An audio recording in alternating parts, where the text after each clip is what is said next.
Assalamualaikum warahmatullahi wabarakatuh.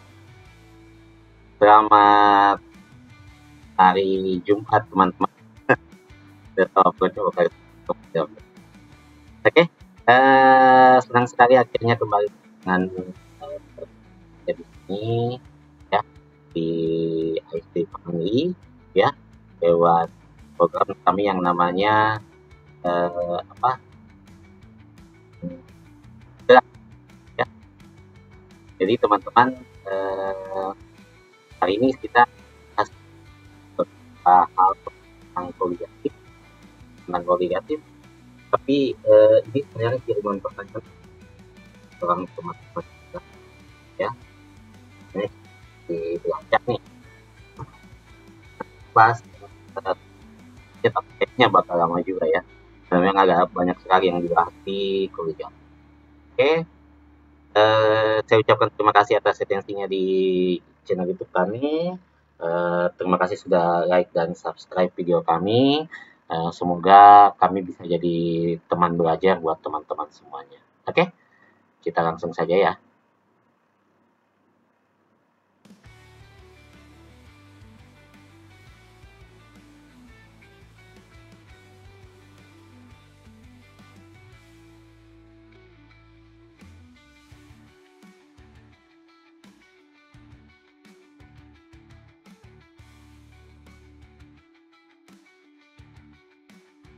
Kita mulai pembahasannya dulu dari menghitung molalitas ya, menghitung molalitas dan fraksi mol. Sebentar ya, molalitas itu kita pakai simbol M kecil nantinya ya, M kecil. Nah kalau ditanya apa definisinya adalah jumlah mol ya zat terlarut per 1 kg pelarut. Nah ini ya, per 1 kg pelarut, berarti perbandingannya adalah mol zat terlarut ini ya, mol zat terlarut dengan pelarut, dan dia harus satuannya 1 kilo. Jadi kalaupun nanti bisa dikonversi ke gram bisa ya, nanti di rumusannya ada. Nah biasa kalau kita pakai rumusnya adalah gram per mr ya dikali 1000 per P ya, per P inilah yang disebut dengan gram pelarutnya ya. Nah ini gram pelarut ya, ini gram pelarut, sementara ini yang jadi molnya, mol zat terlarutnya. Angka 1000 di atas ini menunjukkan dia konversi satuan dari 1 kg pelarut intinya ya. Oke, kita coba kasih satu contoh. Ini ada satu contoh nih ya, dia bilang dia bilang 20 gram NaOH ya, 20.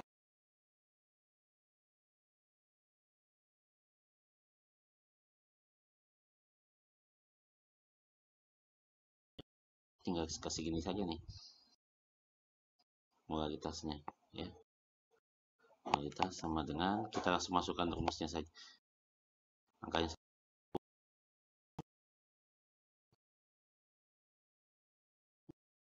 per 200 ya.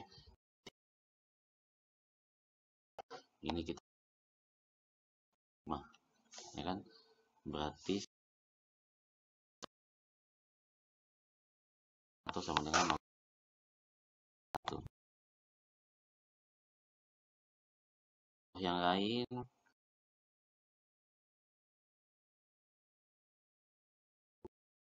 10 gram. Ini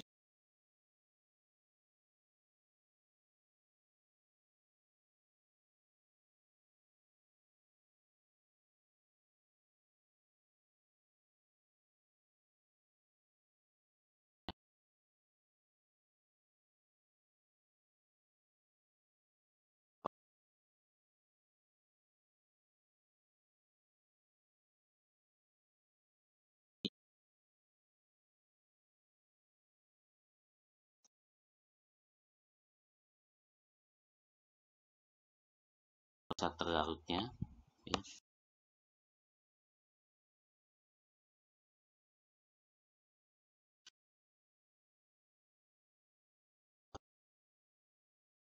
Karena persen massa. Berarti sebentar kita tinggal masukkan saja nilainya. M sama dengan ini 30 ya per MR-nya berarti 46. Ini untuk etanolnya dikali 1000 ya dibagi 70. Oke. Nah, berarti sebentar saya coba habiskan. Yang mana yang saya bisa habiskan? Ini kayaknya ya. Ini habis dengan ini. Berarti sebentar adalah 3000 ya. 3000 per 46 kali 7 itu berapa ya? Dapatnya 322. Nah, berarti kalau kita bagi dapatnya 9,31 ya, dapatnya 9,31 M. Tuh, lumayan tinggi ya. Nah, berarti ingat kalau soalnya dia pakai persen massa itu seperti itu ya. Sebenarnya masih ada satu lagi kalau dia pakai dia pakai volume lalu ada berat jenisnya ya. Nah, intinya memang kita harus selalu mencari konversi antara massa zat terlarut dengan massa pelarutnya seperti itu ya.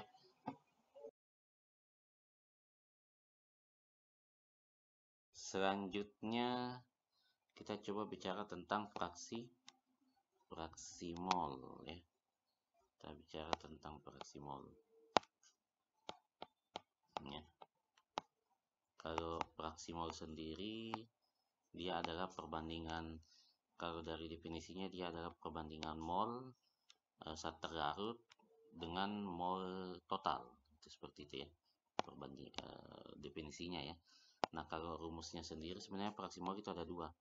Ada nanti fraksi mol zat terlarut ya, ada nanti fraksi mol pelarut nih ya, nanti tergantung perbedaannya ya.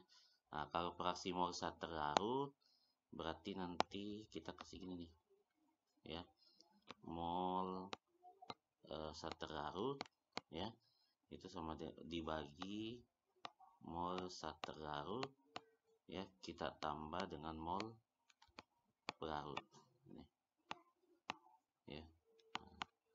Jadi kan di apa namanya dipisah molnya. Nah, untuk molnya sendiri itu kan bisa kita pakai mol sama dengan gram per mr, bisa pakai ini. Oke. Nah, untuk zat pelarut ya,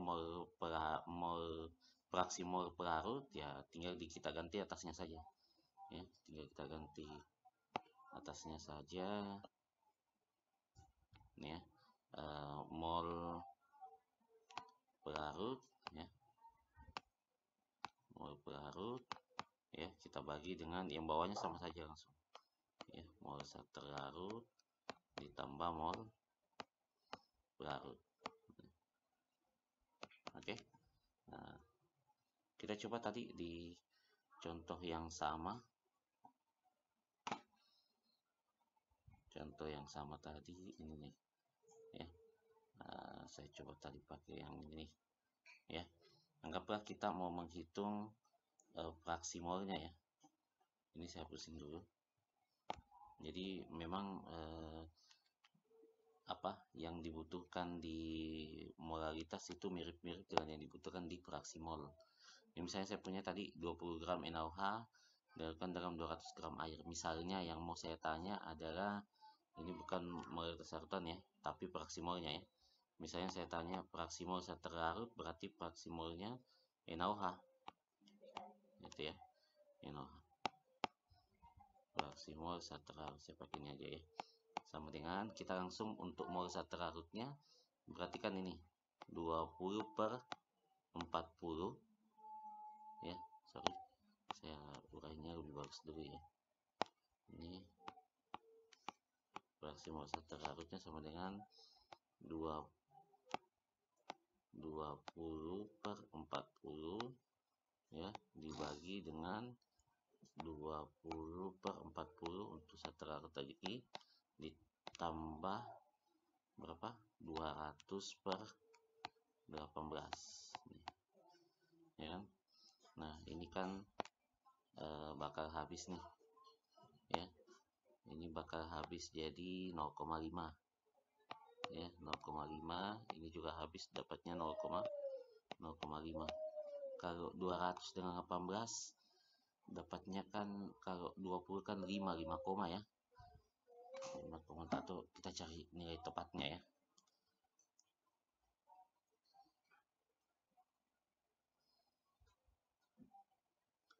Dapatnya 11,1 ya. Nah, dapatnya itu jadi ini katanya dapatnya 11,1. Nah, sehingga kalau kita selesaikan berarti 0,5 dibagi 11,661 ya. 11,61 ini ya. Ini dapatnya sebentar berapa ya?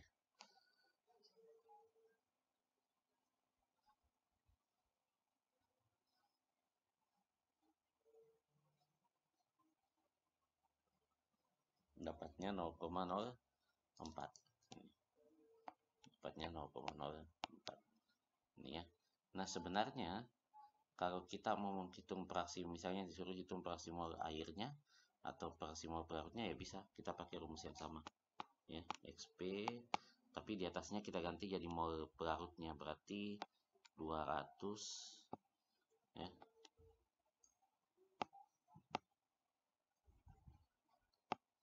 Nih.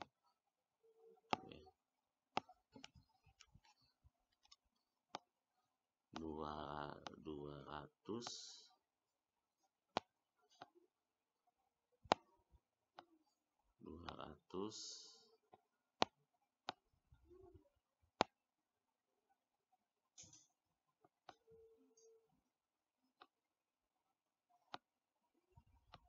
per 40 dibagi ya yang tadi 20/40. Oh sorry, ini bukan per 40 ya, per 18 ya, per 18 ditambah 200/18 nih ya. Yang di atasnya tadi kan habisnya 11,1 ya, yang di sini itu dapatnya ini 0,5, ini 11,1, berarti nanti bisa dapatnya 11,1 dibagi 11,661 ya. Dapatnya berapa tuh? Dapatnya adalah dapatnya 0,95 ya. Jadi dapatnya adalah 0,95 ya.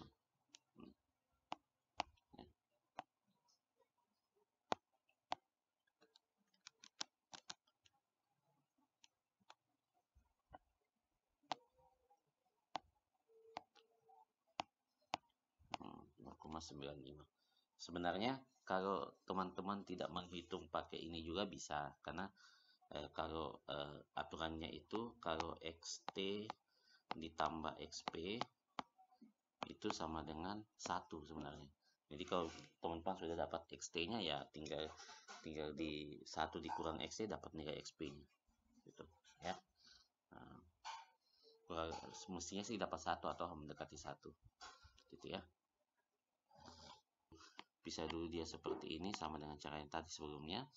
Lalu kemudian kita cari fraksi mol etanolnya ya. Nah, ya berarti sebentar adalah 30 per berapa? 46 dibagi 30/46 ya, ditambah airnya tadi 70 ya, 70/18 gitu ya. Nah, nanti tinggal diselesaikan saja.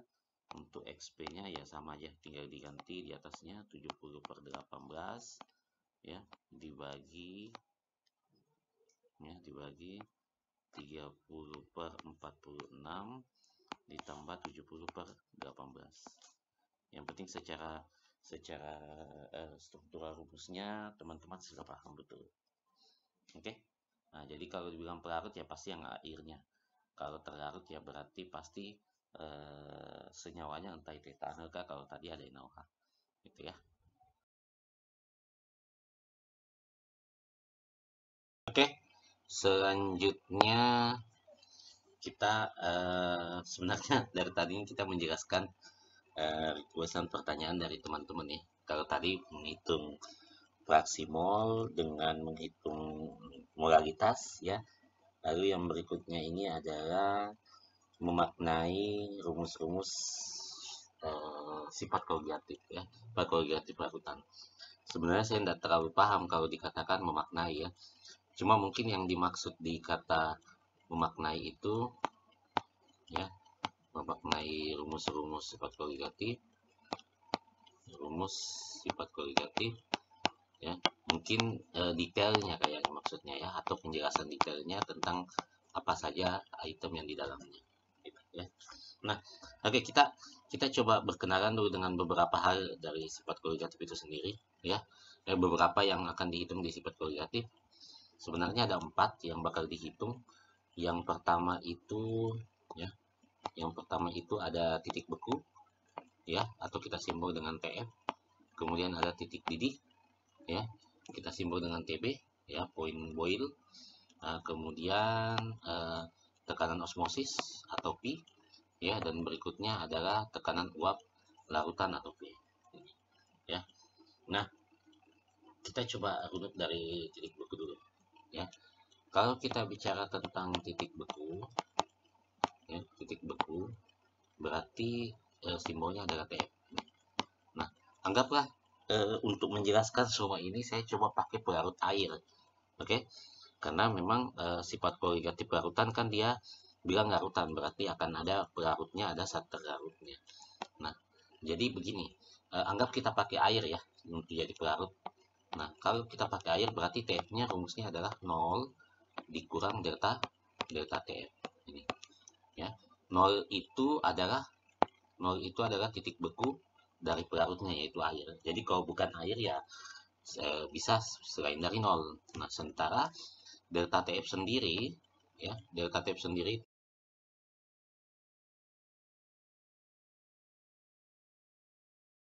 kemudian mempunyai zat terlarut dan berubah menjadi larutan. Nah, seperti itu ya. Jadi perubahan titik beku. Nah, kebetulan rumusnya matematika yang kita pakai kan dikurang. Artinya itu mendefinisikan bahwa delta TF itu menunjukkan kata yang menunjukkan keterangan bahwa dia mengalami penurunan. Ya, penurunan dari apa? Penurunan dari titik beku larutnya.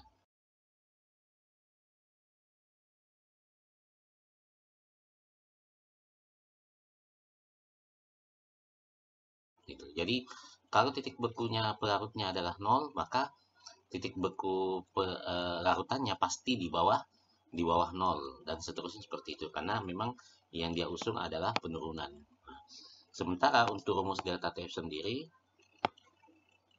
ya, untuk rumus delta TF sendiri itu kita pakai rumus molalitas yang tadi tuh ya, molalitas kali KF dikali I gitu ya. Nah, jadi M ini menunjukkan jumlah mol zat terlarut.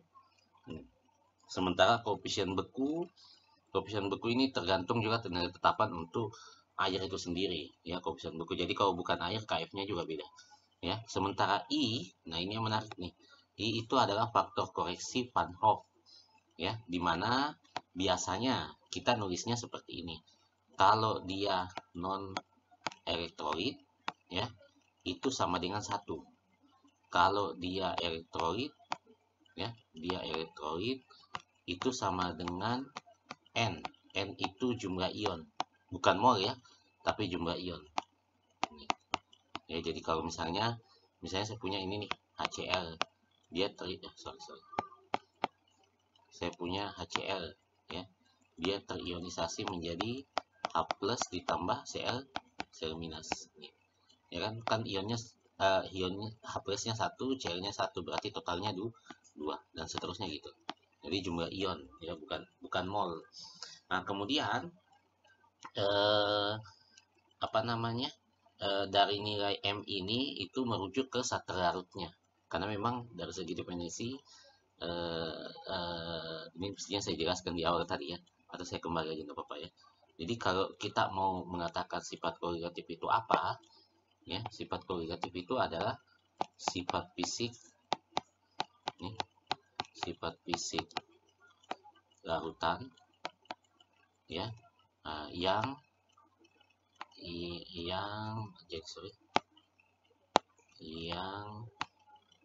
hanya, ya, hanya dipengaruhi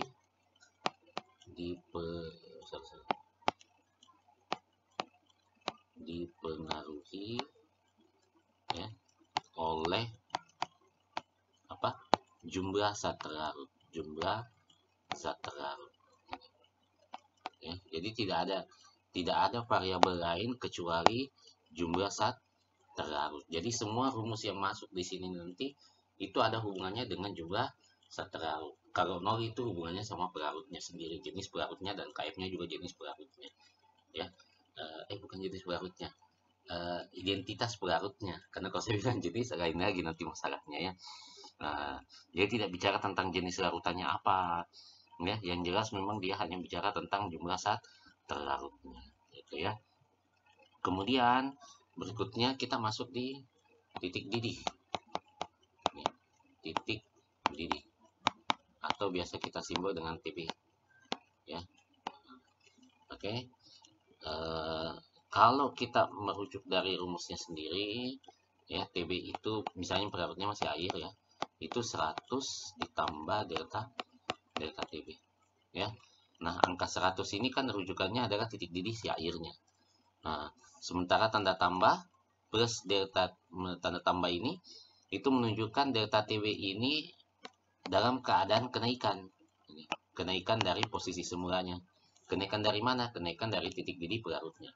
Gitu. Jadi kan tadi saya sudah bilang karena dia larutan berarti butuh pelarut dan zat terlarut. Otomatis kan duluan pelarutnya ada baru zat terlarutnya gitu. Jadi dia menunjukkan tren yaitu kenaikan seperti itu. Makanya ditambah. Nah, artinya titik didih pelarut itu akan selalu lebih rendah daripada titik didih larutannya seperti itu, ya. Nah, sementara untuk rumus delta TB-nya sendiri, ya, itu sama dengan mirip tadi soalnya M dikali KB dikali I. M itu yang tadi moralitas, ya, yang di awal soal ini, ya. Nah, keterangannya sama aja, ya. Oke, selanjutnya saya coba masuk ke mana, tekanan osmosis. Ini, tekanan osmosis. Ya. Kalau kita merujuk tekanan osmosis, sebenarnya ini kalau di fisika namanya tegangan permukaan, ya, tegangan permukaan. Jadi kayak semacam tekanan standar yang dimiliki oleh sebuah fluida biasanya atau zat cair, ya. Lebih detailnya sih nanti dicari di fisika aja, ya, apa yang dimaksud tegangan permukaan. Nah, karena kan dalam hal ini itu apa namanya, semua fluida itu pasti kan punya tekanannya sendiri, terlepas dari dia punya pressure lagi nantinya, ya. Nah, biasanya kita simbol dengan istilah P nantinya. Oke. Nah, tekanan osmosis sendiri itu punya rumus yang sedikit berbeda, ya. Nah, berbeda karena kenapa? Zat terlarutnya itu tidak memakai satuan molaritas, tapi pakai satuan M besar atau molaritas. Nanti dia dikali R, bilangan gas, T, suhu dalam suhu Kelvin, lalu I. I ini masih sama dengan aturannya tadi. Nah, sementara M besar sendiri atau molaritas, rumusnya itu adalah ini. Mirip-mirip sih sebenarnya dengan molaritas, tapi bedanya sini. Ya, per mililiter. Mililiter larutan. Ya, mililiter larutan. Ya, jadi agak sedikit bedanya itu di sini. Sorry. Sedikit bedanya itu di sini. Nah, ya, dia sedikit beda di mililiter larutan. Kalau tadi molaritas itu kan molaritas itu dia kan pakai P itu gram per larut nih, ya kan. Nah, itu bedanya ada di situ. Karena memang dari definisi dia jumlah mol zat terlarut dalam satu liter larutan, 1 liter, ya. Jadi ini akan menunjukkan molnya, ini akan menunjukkan konversi satuannya, ya. Jadi kalau teman-teman mau pakai liter boleh, tapi serbunya hilang. gitu ya. Sementara R sendiri itu bilangan gas, ya, bilangan gas itu 0,082 nilainya, 0,082 ya. Ini nanti dari sini satuan ATM-nya, ya, satuan ATM-nya. Jadi di sini ada satuan, kalau saya tidak salah ingat ya, nanti dicek dulu kembali satuannya itu mol, ATM per mol per Kelvin, ya, per Kelvin berarti suhunya gitu ya. Jadi nanti jatuhnya satuannya tekanan osmosis adalah ATM. Nah, ini suhu, ya, suhu dalam satuan Kelvin nantinya ya. Oke, nilai I-nya masih sama. Kemudian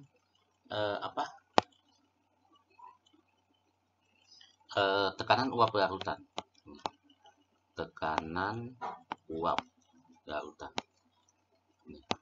Jadi ini sedikit beda dengan tekanan osmosis. Kalau tekanan uap larutan itu lebih ke arah pada saat dia menguap gitu ya. Nanti dijelaskan di tabel di tabel grafik fase ya. Nah, nanti ada di situ dia dari cair menjadi uap ya. Jadi dia punya tekanan uap larutan. Nah, di sini juga trennya itu, jadi rumusnya itu begini. Kalau rumus aslinya ya, rumus dasarnya ya, itu adalah tekanan uap larutan sama dengan P0 dikurang delta P. Jadi P0 itu untuk tekanan pelarut murni. Ini ya, tekanan pelarut murni. Dalam hal ini kalau air boleh, kalau bukan air juga boleh, bisa etanol boleh ya. Nah, yang jelas tekanan pelarut murni berarti belum ada zat terlarut tuh dalamnya. Nah, sementara satuan rumus materialnya kan kurang lagi nih. Artinya delta P ini menunjukkan tren penurunan. Sehingga disebutlah penurunan tekanan uap larutan ya. Nah, kalau kita mau seperti ini kan rumusnya P sama dengan P0 dikurang delta P. Nanti kita mencari delta P-nya ya, sama dengan P0 ya, P0 dikali XT ini ya. Nah, XT artinya fraksi mol pelarut. Nah, berarti yang mana tuh yang ini? Ini yang dimaksud. Ya, ini dimaksud. Ini ya, tekanan fraksi mol saat terlarut. Nanti cuman biasanya kan pertanyaannya memang adalah tekanan uap larutan. Jadi teman-teman itu biasa dia cari dua kali nih. Dia nyari di sini, kemudian dia masuk ke atas lagi kembali untuk mengkonversi rumusnya. Nah, tetapi kalau saya sarankan sih lebih sederhananya seperti ini. Ini kan rumus untuk delta P seperti ini. Ya. Delta P itu seperti ini, P0 dikali XT. Nah, sebenarnya bisa seperti ini. P itu bisa langsung dihitung menjadi P0 dikali XP. Jadi di sini bedanya sini nih. Bedanya ada di sini. Ini kan? Nah, gitu. Jadi di sini dia pakai XP. Gitu. Paham ya? Jadi teman-teman nanti bisa hitung. Nah, tren-tren ini kan teman-teman harus ingat nih. Oh sorry, ada juga yang bertanya sama saya, Kak, bagaimana, apakah di nilai delta P ini ada nilai I juga atau faktor koreksi Van Hoff? Ya, ini kenapa? Apakah ada? Ada. Jadi si I ini nanti itu akan kan rumusnya nanti di sini kalau XT itu berarti kan molnya zat terlarut ya dibagi mol zat terlarut ditambah mol pelarut. Nah, I-nya itu bisa dikalikan di sini. I-nya itu bisa dikali di sini. Ya, dengan di sini gitu. Dia kenapa tidak ditulis memang karena kan dia tidak mengali mol pelarut gitu. Ya.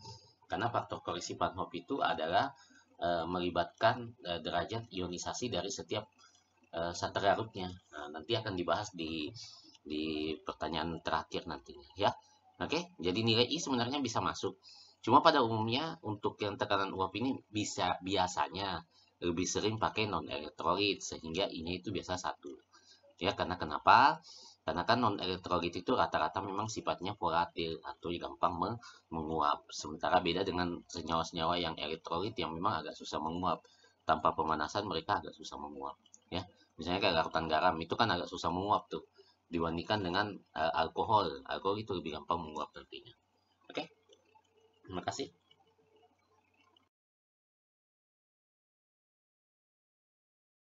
Selanjutnya kita kembali lagi ya. Kali ini pertanyaan yang berikutnya itu adalah apa? Tunggu, saya lupa pertanyaannya ya. Adalah membedakan larutan yang paling cepat mendidih atau paling cepat membeku. Ya, katanya yang mana katanya yang dimaksud larutan yang cepat ya sorry larutan ya, benda bingungnya. Larutan yang cepat mendidih ya atau membeku. Nah ini sebenarnya pertanyaan yang apa agak apa ya, agak recehan sebenarnya pertanyaan begini, tapi dulu ada soal seperti ini memang ya, ada soal seperti ini, dan menariknya banyak yang miss ya. Banyak yang miss di sini ya. Kita coba jelaskan dulu ya, saya coba jelaskan dulu seperti ini. Jadi waktu itu dia pakai konsep apa namanya, membandingkan. Jadi ada dua larutan yang dia bandingkan nih ya, yang mana katanya yang dianggap titik didihnya itu rendah, titik cepat membeku atau cepat mendidih. Nah, jadi kita ambil gambar seperti ini. Jadi ada dua larutan ya. Misalnya saya punya larutannya, ada larutan A dan B, misalnya gitu ya. Nah, kita ambil skala termometer lah ya. Saya kasih anggapan di sini. Ini 0 derajat Celcius, di sini itu tempatnya membeku. Ya, sementara di sini 100 derajat Celcius ya, itu tempatnya mendidih. Gitu ya. Nah, seandainya ya, anggapannya seperti ini. Anggapannya seperti misalnya A itu, misalnya dia bilang begini nilainya ya. Nilainya titik didihnya A itu lebih besar daripada titik didihnya B misalnya. Kayak gini ya. Sehingga kalau seperti itu ya, berarti anggapannya titik didihnya B itu rendah, berarti kan B itu mestinya ada di sini. B itu ada di sini. Ya kan? Nah, sementara titik didihnya A yang lebih tinggi itu ada lebih di atas. Nah, gitu. Ya. Seandainya kejadiannya seperti ini. Kalau tidak seperti ini ya berarti lain lagi masalahnya. Nah, berarti kalau dikatakan siapa yang cepat mendidih, gitu ya, cepat mendidih, berarti pasti cari yang cepat di awalnya. Kan kita dari sini nih, rumusnya TB itu kan rumusnya gini. Rumusnya kan 100 ditambah delta TB, ya kan? Berarti startnya itu dari sini, gitu ya. Start menghitung TB larutannya itu dari 100. Berarti kalau lebih cepat, ya berarti asumsinya adalah yang dekat sama 100. Nah, ini pasti cepat nih. Kenapa bisa? Karena kan dia duluan didapat. Ya, misalnya B ini misalnya 5, sementara B itu B itu 105, A itu 110. Kan duluan kalau kita beranjak dari angka 100, dari angka 100 sini, kan duluan ketemu 105, lalu ketemu sama 110, kan gitu ya. Nah, berarti kalau dikatakan cepat mendidih, berarti yang mendekati sama 100. Yang tidak lain adalah yang delta T, yang TB-nya itu adalah lebih rendah. Nah, seperti itu ya. Nah, kemudian kita pertanyakan nih, seperti apa yang TB yang rendah ya. Nah, jadi kalau TB-nya mau rendah, berarti kan nilai ini kan semua berbanding lurus nih. Berarti pasti delta TB-nya juga harus rendah. Sehingga kalau saya masukkan delta TB-nya ya, saya coba masukkan rumus delta TB-nya ya, rumus delta TB-nya. Berarti kan rumusnya gini nih, gram per mr ya kan, dikali 1000 ya, Ini gram per mr dikali 1000 ya per P pelarutnya dikali KB dikali I. Nah, ya. Nah, sehingga nanti kalau kita mau coba deteksi di sini paling rendah, otomatis kan hasil kali di sini akan lebih rendah juga. Kan gitu, ya. Nah, yang KB kan kita hapus karena dia nilai tetapan. Artinya berapapun dibandingkan KB-nya selalu sama. Nah, otomatis kita akan cari gramnya yang kecil, MR-nya yang besar, jumlah pelarutnya banyak, ya supaya konsentrasinya semakin kecil. Lalu yang I ini ya berarti kita cari yang non elektrolit, karena pasti kalau non elektrolit pasti I-nya sama dengan 1. Ketimbang elektrolit, misalnya dibilang elektrolit nih, berarti I-nya bisa jadi misalnya di atas 1, 2 lah misalnya. Pasti kan nilainya jadi lebih besar. Berarti kalau mau cari yang cepat mendidih ya berarti yang mendekati suhu 100. Lalu kemudian yang diusahakan masanya rendah, MR-nya besar, jumlah pelarutnya banyak, ya, dan sifatnya cenderung non elektrolit, ya. Tapi kalau di head to head kan sesama elektrolit berarti cari lagi apakah dia elektrolit dengan jumlah ion yang lebih sedikit, misalnya kayak gitu. Ya, aman ya. Nah, seperti itu ya. Nah, sekarang kita ambil logika berikutnya, ya. Kalau dikatakan cepat membeku, ini hati-hati di sini orang paling banyak miss di sini, ya, paling banyak miss, ya. Anggapannya gini lah, ya. Nah, kali ini asumsinya kita anggap sama lagi nih, kita masih sama, ya, supaya kelihatan bedanya ya. Jadi dia menganggap bahwa delta TF-nya katanya A, ya, itu tetap posisinya adalah lebih besar daripada TF-nya B. Nah, sorry, kenapa delta ya? TF-nya A itu lebih besar daripada TF-nya B. Ini sengaja saya kasih begini supaya kelihatan bedanya. Karena di sini miss-nya yang paling parah nih biasanya, ya. Miss-nya itu di sini paling banyak. Nah, kalau asumsinya seperti ini, ya, berarti, ya. Nah, kita asumsikan begini dulu deh, ya. Kita coba anggapkan ke angka gitu, ya. Kalau saya bilang TF-nya A, misalnya saya punya angka nih, minus 1 dengan minus 2, ya. Berarti karena dia bilang TF-nya A itu besar, berarti TF-nya A itu adalah minus 1. TF-nya B itu minus 2. Nah, kan gitu. Seandainya saya punya nilai titik beku nih, minus 1 dan minus 2.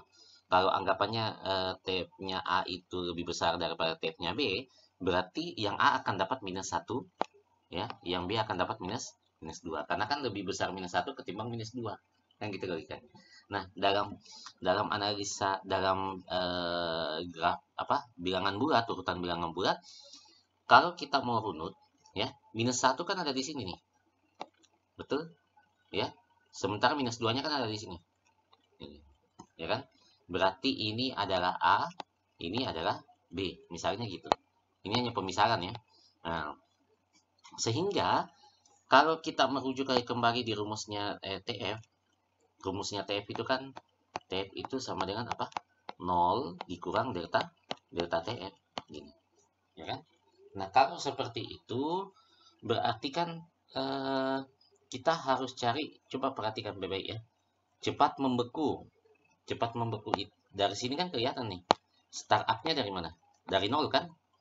Berarti kalau 0 ini sementara trennya adalah penurunan, maka yang mana drone dia dapat? Pasti yang minus 1. Karena drone ketemu dari 0, kita startnya dari 0, startnya dari sini nih. Ini kita start dari sini, ya. Nah, itu kita kan lalu trennya 0, itu kan drone ketemu minus 1, lalu minus 2. Kan kita logikanya ya. Nggak mungkin kita ke minus 2 dulu, baru naik kembali minus 1, kan nggak mungkin. Ya, trennya kan selalu berurut tuh, penurunan. Berarti ketemu minus 1 dulu, baru minus 2. Nah, antara minus 1 dengan minus 2, yang besar adalah minus 1. Jadi kalau yang tetap dikatakan adalah cepat membeku, maka cari Q nanti yang TF-nya itu yang tinggi. Gitu. Ya. Nah, kalau TF-nya tinggi, hati-hati. Rumus matematikanya kurang loh. Lalu di depannya 0 lagi. Berarti pasti di sini rendah. Kita cari delta TF yang rendah. Seperti itu ya. Ini hati-hati, miss-nya itu banyak di sini. Dan parahnya dulu itu miss-nya itu guru yang salah ya, bukan siswa, guru yang salah dengan PD-nya dia ngajarin seperti itu siswanya ya. Nah, jadi delta TF-nya sama dengan ya, sama dengan saya delay ya. Saya dikali gram per mr dikali kf saya lupa ya, kali 1000 ya per p dikali kf dikali i ini ya. Nah, berarti dengan asumsi tadi kita mau yang rendah, delta TF yang rendah, berarti ini rendah. Maka hasil kali di sini juga harus rendah. Gitu ya. Berarti cari nanti yang gramnya kecil, ya, MR-nya besar, ya, P pelarutnya besar, KF-nya kita hapus dulu. Dengan yang pasti I-nya pasti harus yang kecil. Berarti yang kecil biasanya ya pasti non elektrolit. Nah, kalaupun dia elektrolit, harus yang jumlah N-nya kecil. Ya, misalnya 2, misalnya ada yang head to head nih antara jumlah ion 2 dan 3, maka yang menang ada yang 2 gitu. Oke. Nah, itu hati-hati miss-nya dari situ. Jadi, teman-teman nanti lihat baik-baik penjelasan saya ini. Ya. Lihat baik-baik penjelasan saya ini, terutama di analisa ini. Ya, ini yang paling sering parah nih teman-teman dari sini. Ya, bisa. Ya, jadi kalau kita bikin kayak kayak termometer ya posisinya begini. Yang cepat mendidih itu pasti yang dekat sama 100, yang lebih dekat sama 100. Sementara yang cepat membeku ya yang lebih dekat dari 0 gitu. Ya. Oke, aman? Oke, aman ya. Oke, teman-teman. Selanjutnya kita coba nih. Kita disuruh menghitung tekanan titik beku, titik didih, dan tekanan osmosis ya. Nah, kita ambil saja soal yang tadi ya. Ini saya kayak enggak modal banget ya. Nah, dia bilang katanya di sini sudah jelas ada 20 gram dan seterusnya ya. Kita coba hitung dulu TF-nya ya. Kita coba menghitung dari delta TF-nya. Titik bekunya ya. Berarti tadi rumusnya sudah ingat ya. Nah, kita langsung saja ya. Saya coba langsung 20/40 ya, gram per mr-nya dikali 1000 ya, gram pelarutnya kebetulan air yaitu 200 ya. Nah, dikali ambillah KF-nya itu ambil 1,86 atau 186 per 100. Ini nilai tetapan ya. Biasanya tetap untuk air. Ini. Lalu kemudian I-nya. Nah, hati-hati nih. I-nya ini kan NaOH itu adalah elektrolit. Nah, kalau saya ionisasi, dia kan gini nih.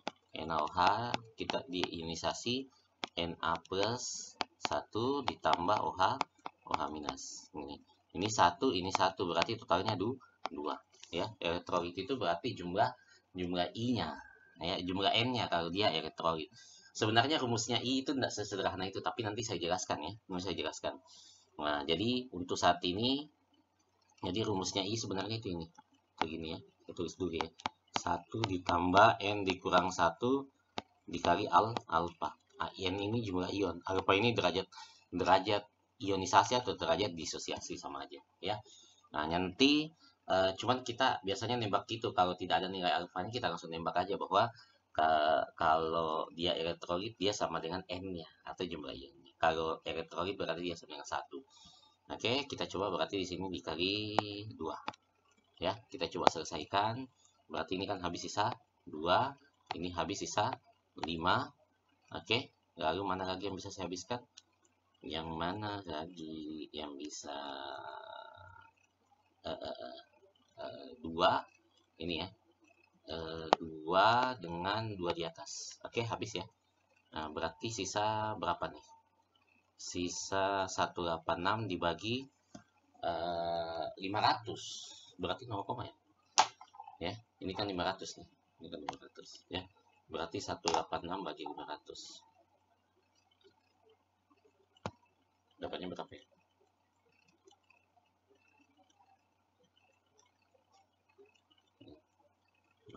Berarti dapatnya 0,372.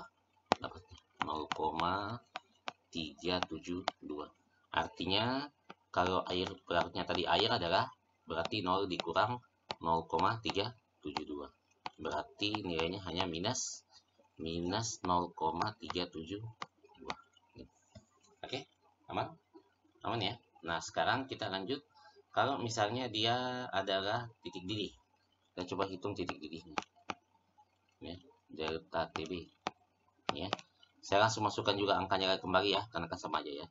20/40 ya, per 40 dikali 1000 ya, per 200 ya, dikali kalau KB-nya itu biasa 0,52 atau 52/100 biasanya ya. Itu nilai tetaman kok.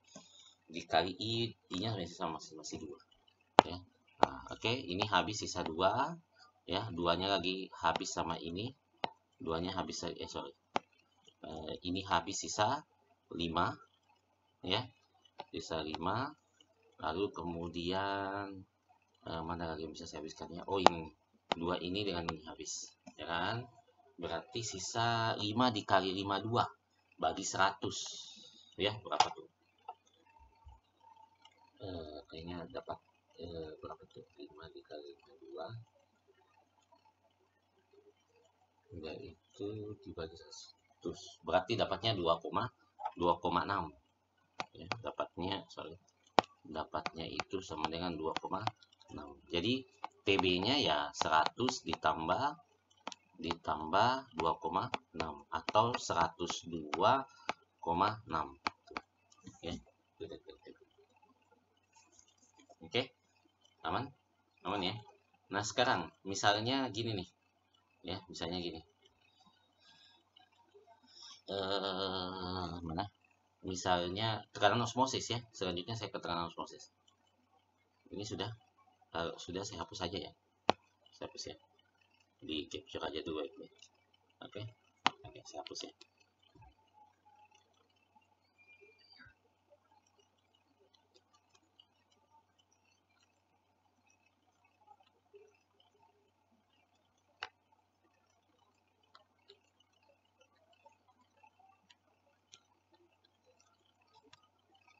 Ini saya coba lihat ya, soal lain itu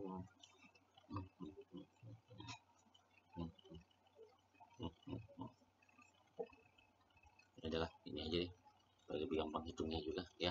Yang penting kan ada contohnya aja ya.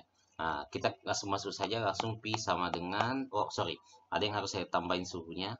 Saya harus tambahkan suhunya, misalnya dia bilang 27 derajat Celcius ya. Nah, jadi Pi sama dengan gramnya itu berarti 20/40 dikali 1000.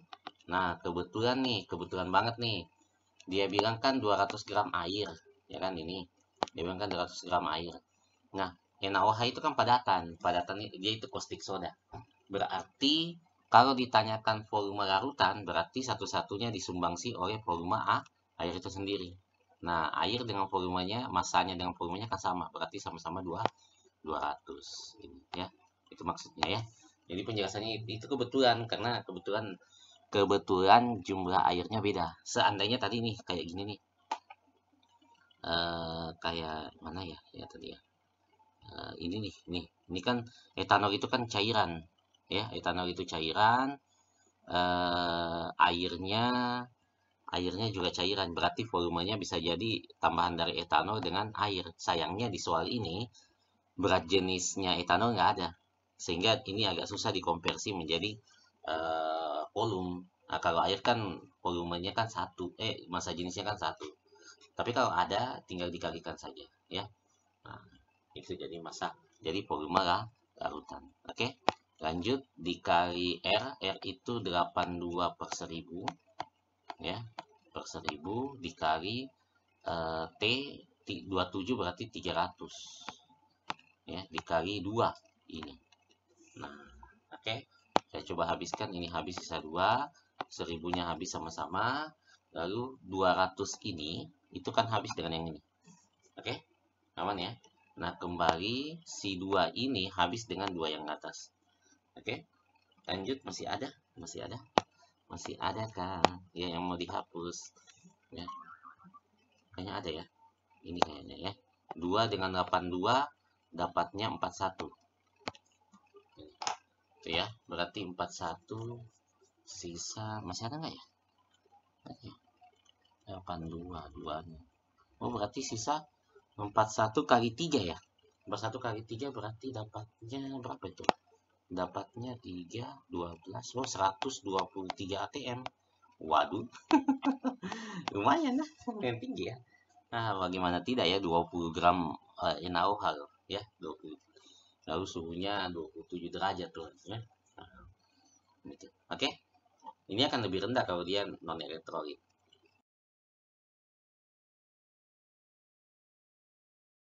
Oke. Kemudian pembahasan kita berikutnya adalah tentang diagram fase P dan T ya. Diagram fase P dan T itu artinya sumbu Y-nya akan kita pakai untuk tekanannya 1 atm paling, kita ambil skala 1 m yang paling tinggi di sini ya, atau sekitar 760 mm Hg biasanya ya. Kemudian nanti suhunya di X ini ya, oke, di sumbu X-nya. Nah, coba kita perhatikan. Awalnya sebelum kita menjelaskan si diagram fase ini ya, si diagram fase ini itu kita coba bahas dari diagram fasenya pelarut murninya. Dalam hal ini kita ambil air dulu nih ya. Nah, nanti untuk pelarutnya itu kita punya garis yang tebal ini nih, ini ya. Nah, ini ke atas lalu ke bawah ya. Nah, di mana nanti saya kasih beda bagus sih garisnya ya, saya kasih beda ya. Oke, ini ya, ini ya.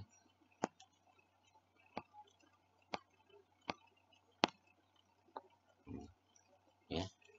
Nah, untuk yang garis yang biru ini itu yang kita sebut dengan apa, garis beku ya. Nah, garis beku karena kenapa, ini kan perpindahan antara dari cair dengan padat ya. Nah, garis beku itu ya. Nah, kemudian untuk yang berikutnya ini yang merah ini nih, yang merah ya, ini yang merah ya, itu yang disebut dengan garis uap ya, karena antara cair dengan gas ini ya. Nah, sementara yang di bawah ya, yang di bawah itu yang ini ya, ini yang disebut garis sublimasi ya. Sublimasi berarti gas ke padat. Nah, atau ya sublimasi seperti itu ya. Jadi ini fasenya nih, yang sebelah sini ini padat, ini gas, ini cair. Oke. Nah, kalau teman-teman perhatikan ya, kalau diperhatikan baik-baik kan seperti ini.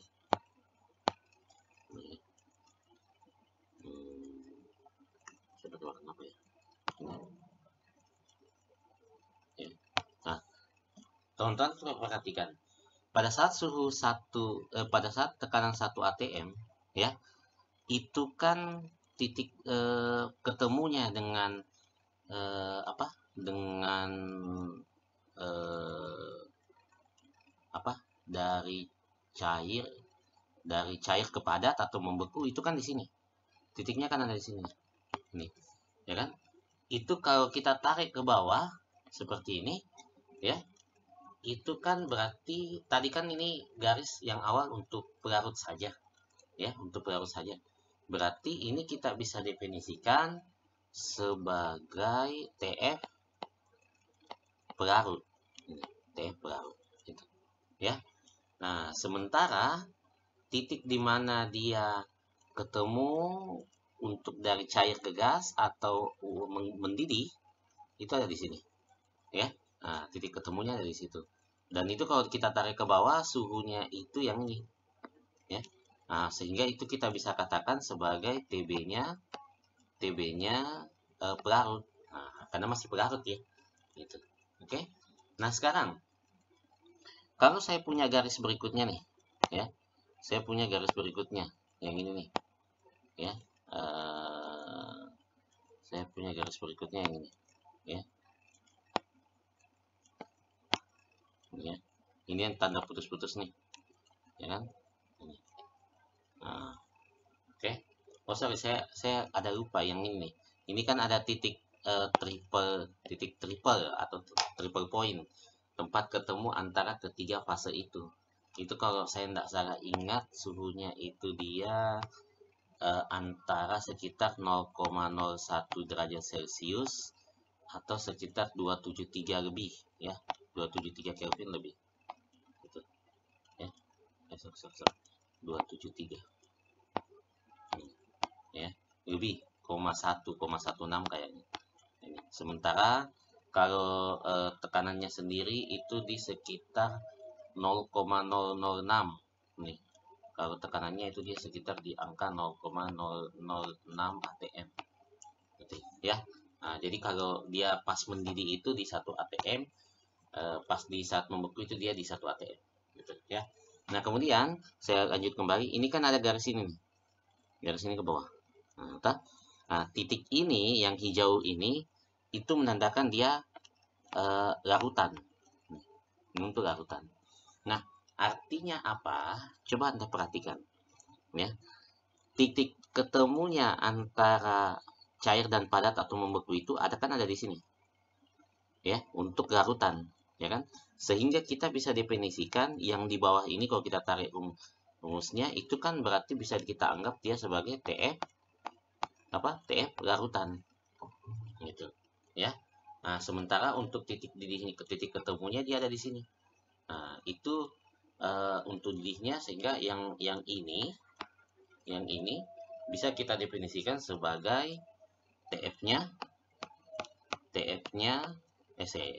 maaf TB-nya, ya, TB-nya larutan. Nah, kalau teman-teman bisa lihat baik-baik perbedaannya ada di mana, ya. Coba, ini kan dari posisi skalanya, dari posisi nilai X-nya itu kan kalau ditunjukkan berarti titik bekunya larutan itu kan lebih kecil daripada titik bekunya pelarut. Jadi pelarut akan selalu lebih banyak. Makanya disebutlah dengan trennya itu adalah penurunan, sesuai dengan yang penjelasan saya tadi di awal banget, ya. Sementara ini kalau kita lihat posisi nilainya itu kan larutan selalu lebih tinggi daripada pelarutnya, sehingga kalau disebut titik didih itu trennya selalu disebut dengan istilah kenaikan. Nah, itu ya. Nah, kalau kita mau lebih detail, jeda antara mereka ini, jeda ini itulah yang kita sebut kemudian dengan delta TB. Ini. Itu yang kita akan hitung nantinya. Delta TB kan yang tadi sudah dihitung di nomor-nomor sebelumnya. Sementara ini garis tengah ini yang antara jeda di dua garis ini adalah ini yang disebut dengan delta TB. Oke, teman. Nah, kemudian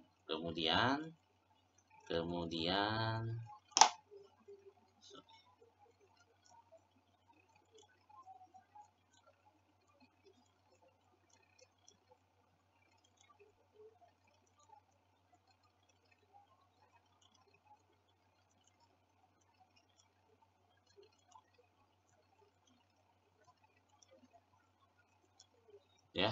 Nah, kemudian kalau teman-teman perhatikan lagi di atas itu ada sedikit perbedaan lagi nih, ya. Nah, kita coba ini nih, ini, ya. Nah, antara uap dengan cair ke gas. Ini kan sebenarnya ada jeda nih di sini. Ini, ya. Kalau saya tarik garis ini kan ini, ya. Ini kalau kita tarik nih, dia ada di sini, ya kan? Nah, ini pada saat titik di saat dia pelarut itu menguap, ya. Nah, sementara ini untuk pada saat dia larutan itu menguap, gitu ya. Sehingga inilah yang kemudian kita sebut dengan delta P atau tekanan uap larutan, ya. Nah, sementara yang di atas adalah P0. Ini kan kita anggap sebagai P0, titik untuk P0 sendiri. Sementara yang di bawah yang kita sebut dengan P. Nah, kelihatan tuh bahwa delta P-nya itu selalu lebih besar daripada P-nya. Gitu. Jadi makanya trennya dianggap penurunan. Itu penjelasan tentang diagram fase. Diagram fase ini sebenarnya biasa soalnya itu menanyakan tentang on positionnya. Jadi biasanya ada grafik kalau kita ditanyakan di mana posisinya titik beku, di mana delta TB, delta TF itu di mana, delta P dan sebagainya. Gitu ya. Oke. Masuk di tahap terakhir ya, pembahasan kita yang terakhir, yaitu tentang apa itu derajat ionisasi. Nah, apa itu derajat ionisasi? Ini, ya. Nah, sebenarnya gini, pertanyaannya memang agak menarik ya, karena biasanya kalau kita menyinggung tentang sifat koligatif larutan, ya, sifat koligatif larutan, maka yang ditanya itu adalah faktor koreksi Van Hoff sebenarnya. Yang lebih banyak ditanyakan itu biasanya I, faktor koreksi Van Hoff. Yang dimana rumusnya tadi adalah 1 ditambah N dikurang 1 dikali alfa. Nah, justru ini yang dipertanyakan adalah alfanya. Ini. Yang dipertanyakan adalah alfanya. Nah, sebenarnya ada satu hal yang ingin dijelaskan di pertanyaan ini. Kenapa harus derajat ionisasi yang dipertanyakan? Seperti itu ya. Nah, saya coba dulu mendefinisikan apa itu derajat ionisasi sendiri. Ya, misalnya saya coba menggambarkan gini. Ada reaksi, misalnya ada H2 ditambah O2 ya, menjadi H2O. Ini, ya. Supaya setara, di sini saya kali 2, di sini saya kali 2.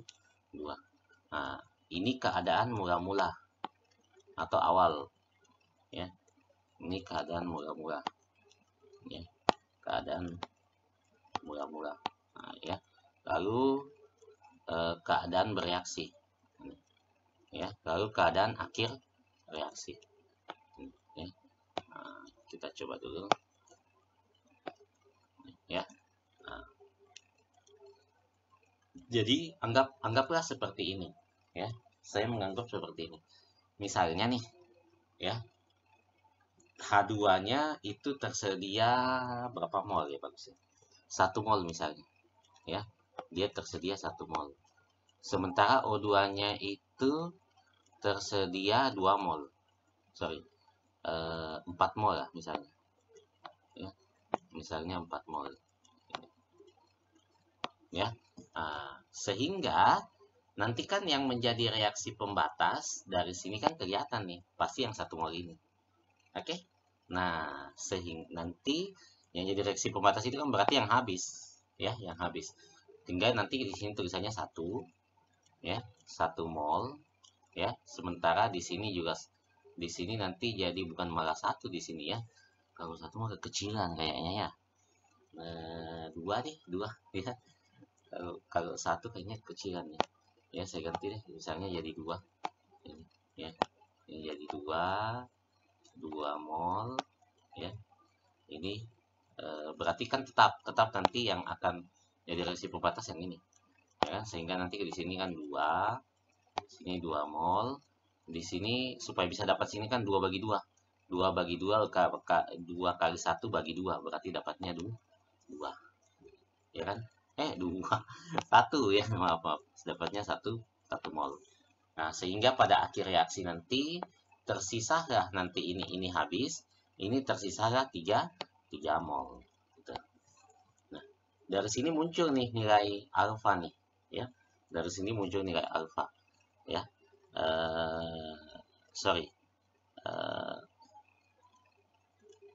Dari sini akan muncul nilai alfa. Misalnya kita kasih gini, ya.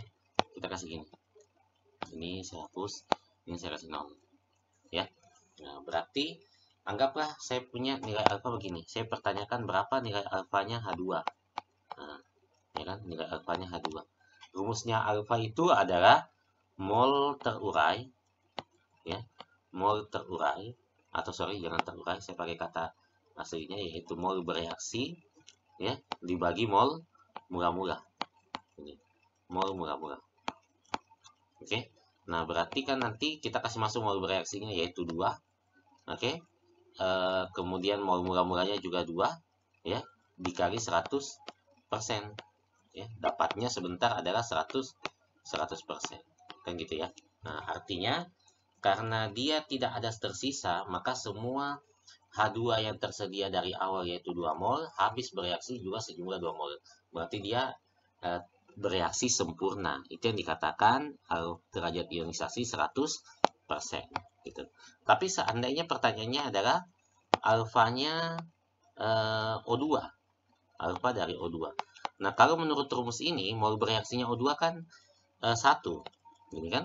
Sementara mol bereaksi yang murah-murahnya adalah 4. Kalau saya kali 100% ini, dapatnya kan hanya 0, dapatnya hanya sekitar 25%. Ini dapatnya 25%. Karena kenapa? Karena murah-murah ini kan dia tersedia 4.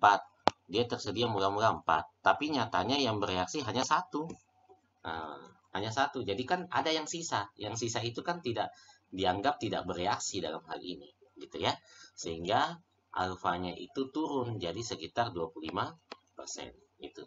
Ya, jadi saya ulangi, alfa itu rumusnya ini. Rumusnya adalah mol bereaksi dibagi mol murah-murah. Ingat, mol ya, mol, bukan volume, bukan massa, tapi mol. Mol bereaksi dengan mol murah-murah. Gitu ya. Aman ya. Nah, yang dicari juga selalu yang reaktan, bukan produk. Ingat ya, reaktan. Nah, makanya dikatakan di akhir ada sisa. Karena kan kalau produk kan tidak ada sisanya. Gitu ya. Nah, sekarang, kalau pertanyaannya hanya sampai sini, berarti ya sudah. Berarti inilah yang dijelaskan yang dimaksud dengan alfa. Tapi ada satu fakta menarik yang saya mau jelaskan ke kalian. Ya, ada satu fakta yang menarik nih. Ya. Nah, tadi kita ingat nih, ini hanya pelebaran materi saja. Kalau teman-teman mau jelaskan lebih detail nanti di pernyataannya, karena kan agak aneh juga kalau yang dibahas hanya derajat isi ionisasi, tapi kan hubungannya ke koligatif ya. Nah, menariknya derajat ionisasi dan disosiasi itu pertama kali disinggung, kalau saya tidak salah ingat itu di materi kesetimbangan. Ya, di materi kesetimbangan. Bahkan di stokiometri itu tidak disinggung loh alfa itu. Nggak disinggung alfa. Alfa itu pertama kali disinggung di reaksi reversibel atau kesetimbangan, ya, sehingga lalu kemudian beranjak ke rumus pH, nilai pH. Jadi nilai pH itu kan ada juga yang asam lemah basa lemah itu kan pakai nilai alfa biasanya. Kalau dia tidak punya nilai Ka-nya, dia punya nilai alfa. Gitu, ya. Ada sesuatu yang pengen saya kasih tahu di sini, ya, dan itulah maksudnya kenapa yang dipertanyakan adalah derajat ionisasi, bukan penjelasan tentang faktor koresi Van Hoff, tapi penjelasannya sudah ada di situ kok, ya. Jadi kan tadi kalau kita ingat baik-baik jauh di atas, ya, jauh di atas, kan ini ada nih, kalau teman-teman lihat baik-baik, ini kan ada nih, tadi penjelasan saya di awal kan ini, ya, bahwa sifat koligatif itu adalah sifat fisik larutan yang hanya, ini ada kata hanya, ya, dipengaruhi oleh jumlah zat terlarut, ya, jumlah zat terlarut. Nah, maksudnya apa? Ya, maksudnya apa? Kalau kita runut dari sini, ini kan muncul istilah non-elektrolit dan elektrolit.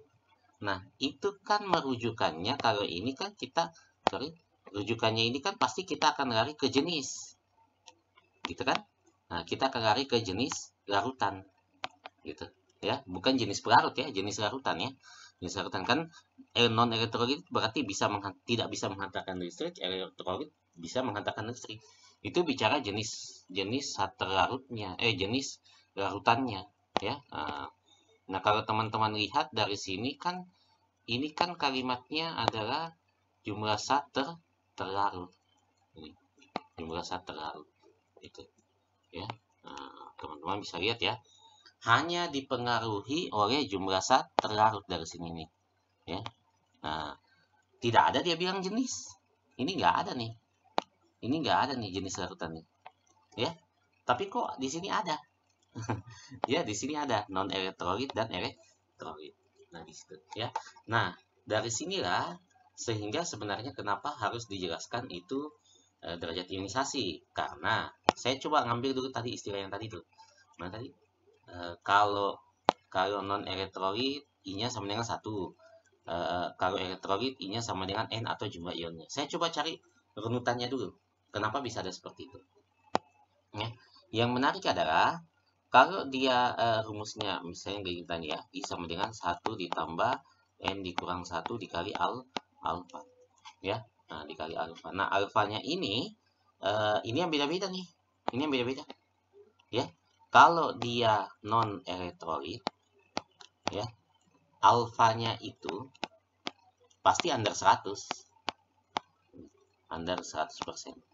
Oke, berarti kayak 0,25% nih tadi nih. Berarti kayak contoh nih, misalnya 25% nih, berarti itu kemungkinan dia dianggap non elektrolit. Biasanya begitu, ya. Nah, sementara kalau dia elektrolit, ya, dia merupakan senyawa elektrolit, ya, ya, alfanya itu 100%, gitu. Hampir 100 atau 100%, mendekati 190 lah dan sebagainya, ya. Nah, kalau angka-angka ini saya masukkan ke rumusnya kembali, jadi saya kasih gini ya. Saya coba cari rumusnya ya. Untuk yang non elektrolit, ini non elektrolit, saya bisa kasih, non elektrolit, saya kasih gini ya. Nah, I sama dengan 1 ditambah N dikurang 1 dikali alfanya under 100 sambil 0, 0, berapa gitu. Itu kan kalau saya kali masuk ke dalam, jatuhnya kan rumusnya begini, 1 ditambah 0, nah alias dapatnya 1, gitu. Ya. Nah, selanjutnya kalau dia elektrolit, ya, ini dia elektrolit, nah, ya, I-nya itu kita kasih masuk 1, kan tadi dia bilang I sama dengan N ya, 1 ditambah N dikurang 1 dikali 1, kan 100% itu 1. Sehingga kalau saya kasih masuk ke dalam, I-nya sama dengan 1 ditambah N dikurang 1. Ya, ini kan habis nih. Ya kan? Makanya I-nya sama dengan N-nya. Gitu. Oke? Nah, itulah dasarnya. Sehingga kalau ada yang mengatakan bahwa itu dasarnya nih. Dasarnya dari kenapa bisa non elektrolit itu I1. Ya, kalau elektrolit itu sama dengan N atau jumlah ionnya. Ya. Nah, karena perbedaan di alfanya. Perbedaan di nilai alfanya seperti ini, ya. Nah, sehingga kalau dipertanyakan kemudian adalah seperti ini, bahwa kok nilai I itu melibatkan istilah non elektrolit dan elektrolit yang merupakan jenis larutan. Padahal di definisinya dia kan hanya mengatakan jumlah zat terlarut, tidak ada jenis larutan. Ya, karena yang membedakan elektrolit dan non elektrolit itu adalah alfanya. Ini yang membedakan alfanya. Yang tidak lain rumusnya alfa, kan ini rumusnya alfanya. Ya, rumusnya alfa apa coba lihat baik-baik ini. Ini kan mol nih. Mol itu apa? Mol itu kan sama, dia juga adalah jumlah zat terlarut. Nah, itu. Jadi inilah kenapa dia yang ditanyakan alfa, bukan I-nya di akhir penjelasan kita. Oke? Aman teman-teman? Nah, ini satu pertanyaan yang lumayan ya. Nah, nanti teman-teman lihat baik-baik video saya penjelasan ini. Semoga teman-teman bisa lebih memahami lagi. Oke? Sekian dari saya. Assalamualaikum warahmatullahi wabarakatuh. Belajar baik-baik. Semoga nilai teman-teman di UTS maupun TK nanti bagus. Semoga banyak yang maju pakai nilai TK-nya. Oke? Kembali salam sejahtera buat kita semua.